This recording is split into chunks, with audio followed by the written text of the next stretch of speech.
Hey, welcome back. This is the Survivor Guy, back with you as we continue our adventure in 7 Days to Die. We're playing an alpha release, version 10.4, and I believe we left off in episode 1 in the early afternoon. Still gathering some resources. So here it is, it's about 2 o'clock. Just going to go ahead and check my backpack. I don't usually leave anything in it. Go ahead and put my axe back on my toolbar. And empty bird's nest. Alright, and that looks to be like a deer. We are definitely going to want to take a shot at this.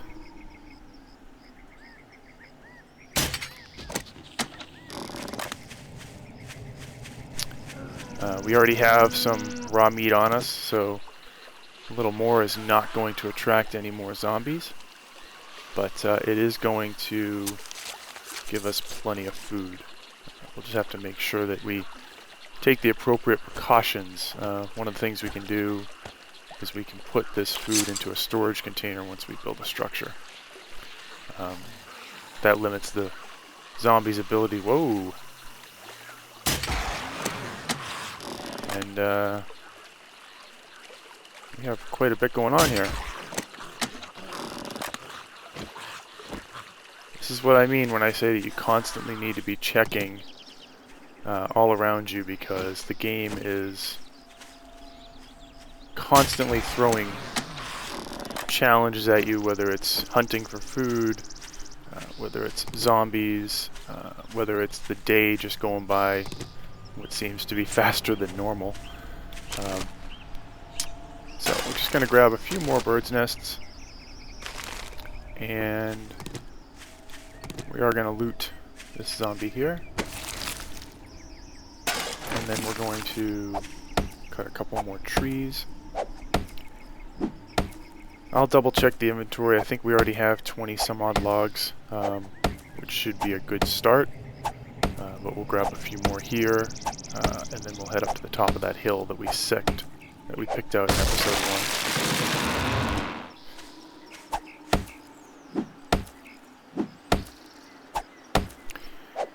1. I don't like to be gathering resources much past 3 or 4 o'clock in the afternoon on day 1 or day 2. You would be surprised at how quickly the afternoon goes away as you're trying to set up your structure. Alright, so let's head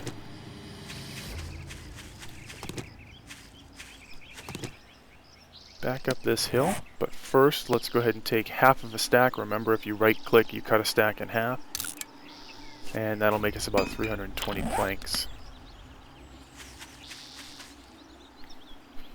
We're going to go ahead and pick up a few more rocks. This yellow plant that I've been picking up is goldenrod. You don't have a need for it early in game. I just like to gather it because late game there's a recipe called goldenrod tea that uses it, which is my primary consumption, primary drink that I drink,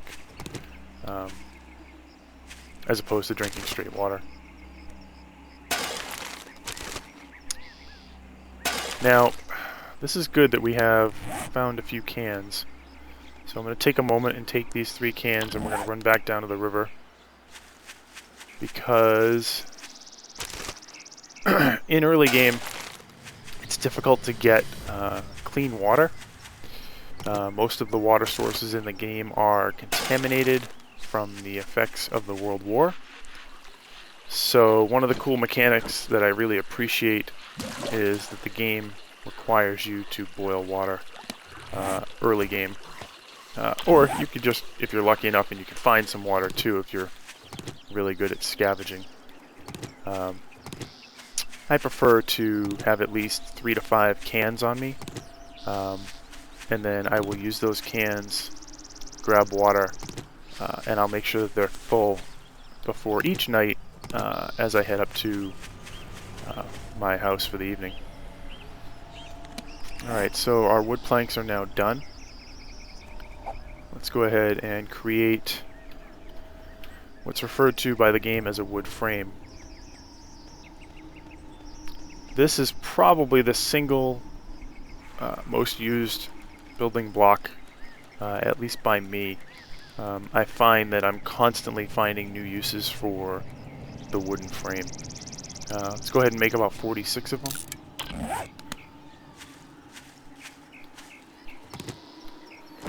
And since we made those, I'm going to go ahead and start chopping a couple more trees.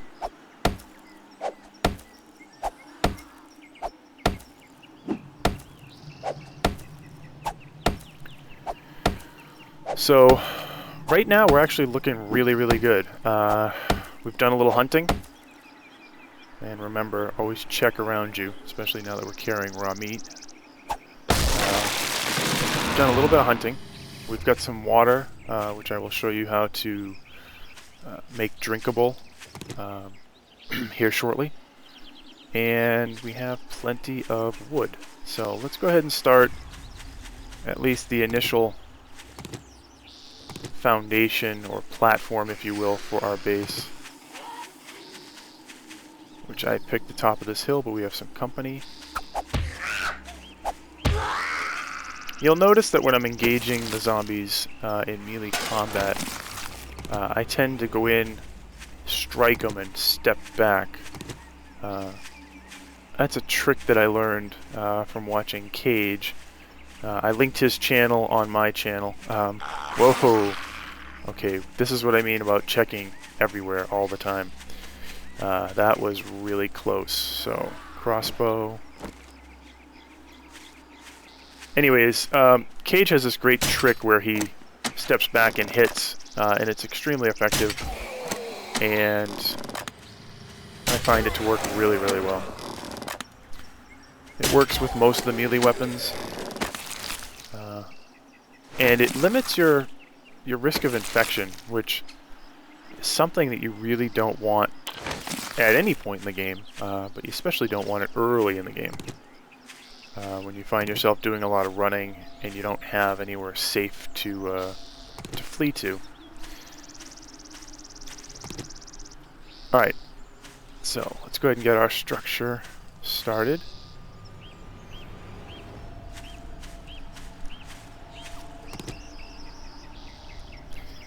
I believe that's the direction of the river. Alright. So we now have 46 wood frames. We're going to go ahead and place these down. Now what I like to do is I'll place a corner, and then I'll just map it out 3 and put another corner. And then pick up the unused ones and do the same on this one. 1, 2, 3. Whoops. And this is not cooperating. There we go. And put down another corner.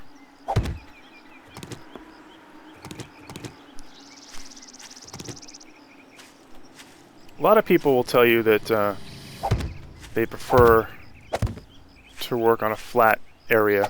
That works really well. I find it a little boring. I like the challenges of having to create something a little higher up. I also like the look of the pedestal structures. Which brings me back to the fact that we were going to use bricks. So let's go ahead and put some brick down here.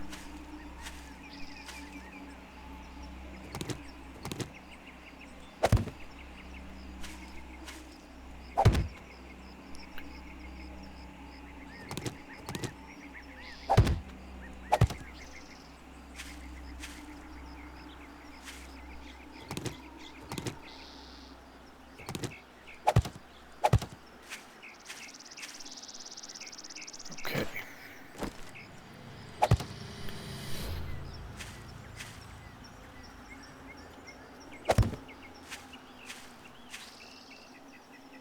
All right.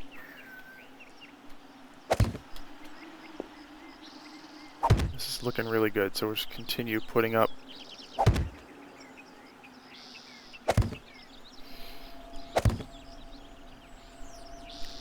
Now, when you're first building this, it's a bit of a challenge because it's obviously up off the ground. So you can stand on one or two crates.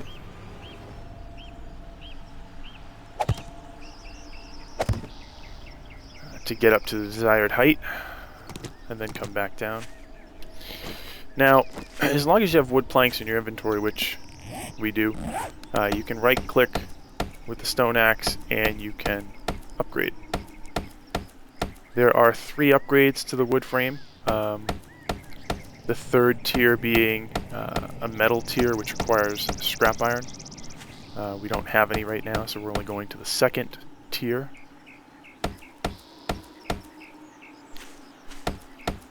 But this is going to give us a little extra security and a little extra added strength to the pillars.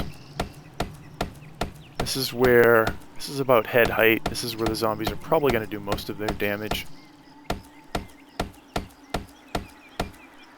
Alright, so just going to clear a little bit of the stuff here on the ground. Remember all the while holding down the E key so that you gather these resources.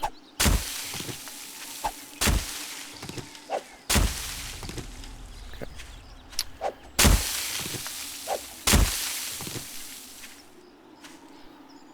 Alright, so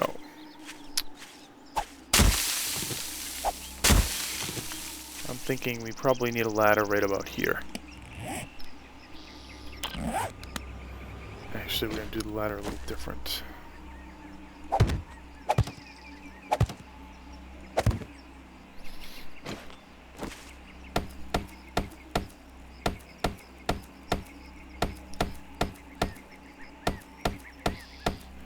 You could make this additional pillar out of brick as well.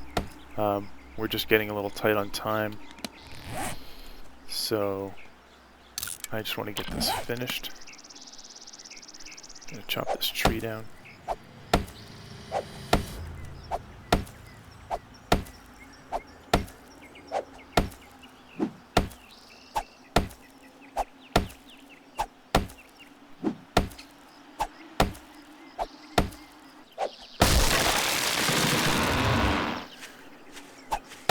One of the tricks that I want to teach you is to remember, never use all of your resources. I like to keep at least 4 logs in my backpack at all times.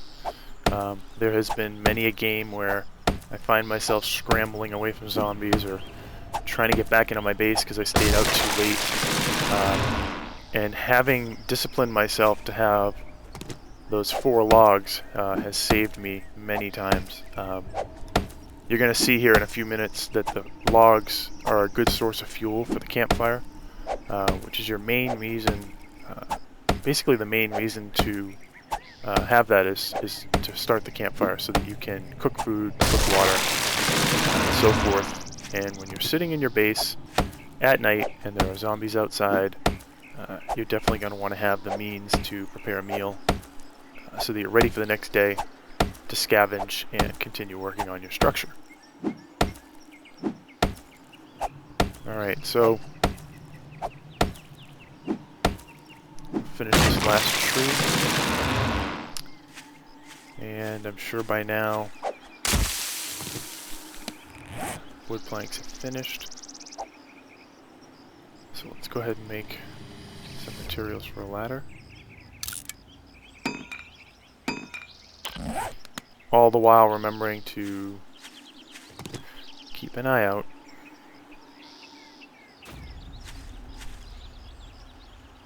Alright, we're looking good. Okay, so let's go ahead and make a ladder.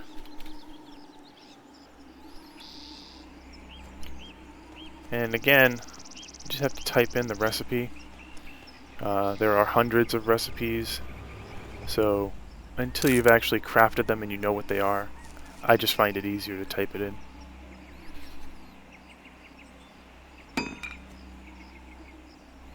Put that down in your activity bar. make another 3.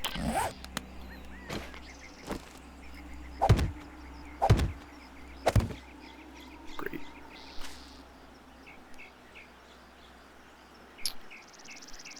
Okay, so now let's go ahead and finish upgrading this.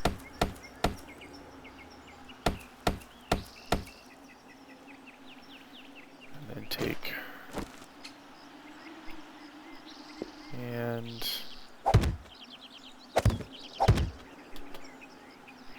connect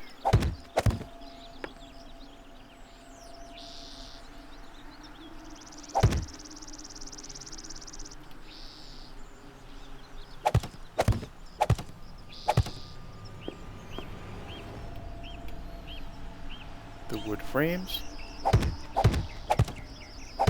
This is also something you're going to want to do before it gets too dark, because there's a good chance you'll fall when you're doing this. And you'll notice that the wood that we gathered earlier was used up really quickly. So quickly, in fact, that I find myself splitting another stack of the ones we were just working with and cutting down.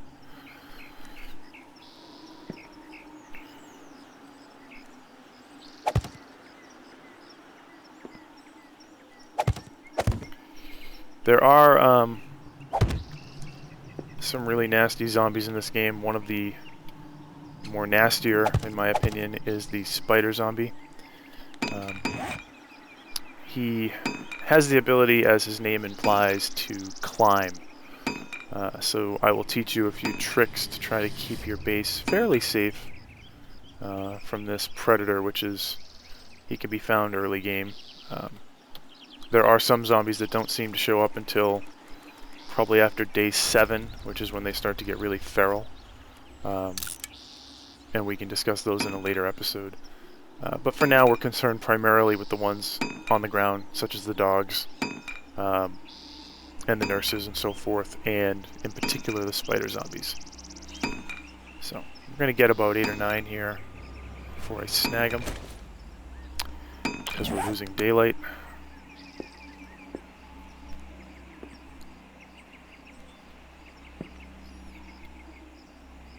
And the other thing we need to do is put out some log spikes. So, I'm going to go ahead and jump back down, or step on my ladder, and finish upgrading that. Chop another tree or 2. As you'll see, we're getting very tight on time. It's now pushing 8 o'clock. The sun has gone down. You do not want to be outside or on the ground at nighttime. The game is designed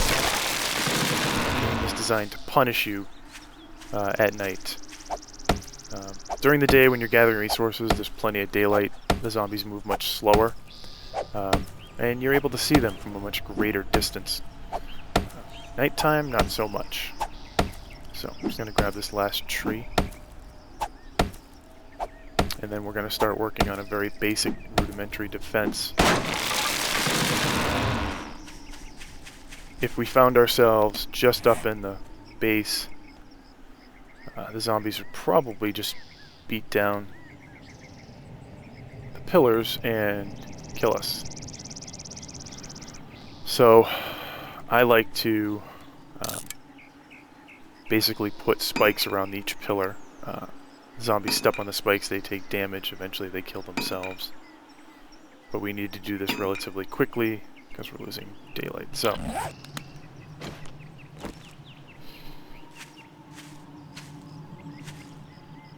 spike. Spike.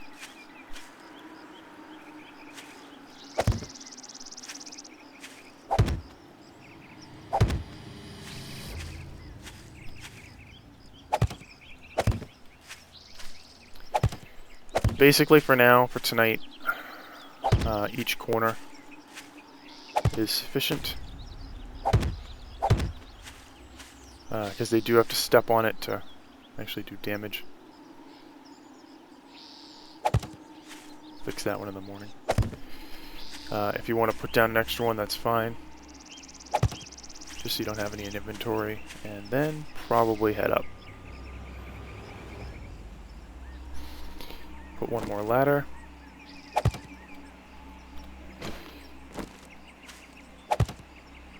Put a few more boxes.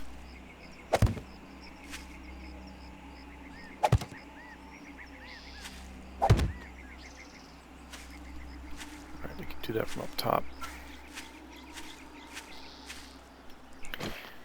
As you can see, it's starting to get really hard to work. So, we will start upgrading the floor. Again, upgrading requires that you have wood planks in your inventory.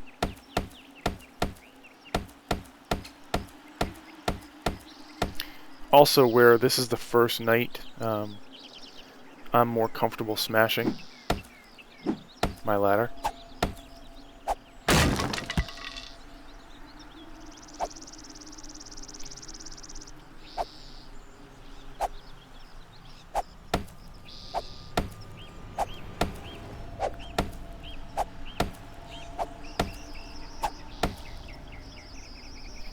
And we're going to need our torch. Because the video is starting to get really dark. Alright, so I'm just going to set this down here for now.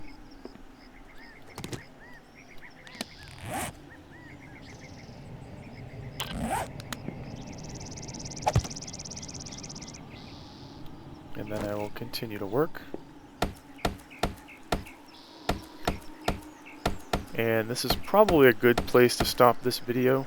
I will pause it here, and we will continue with the upgrade of this building for the next video. Remember, I like to put most of everything off my tool belt, just in the off chance that the game loses it. So anything you find valuable, or don't find valuable, put the valuable stuff in your backpack, and the not valuable stuff not in your backpack. Alright, thank you for watching. Hope you enjoyed this episode. And I will see you in episode 3. And sounds like we have company. Thanks again, this is the Survivor Guy. Bye.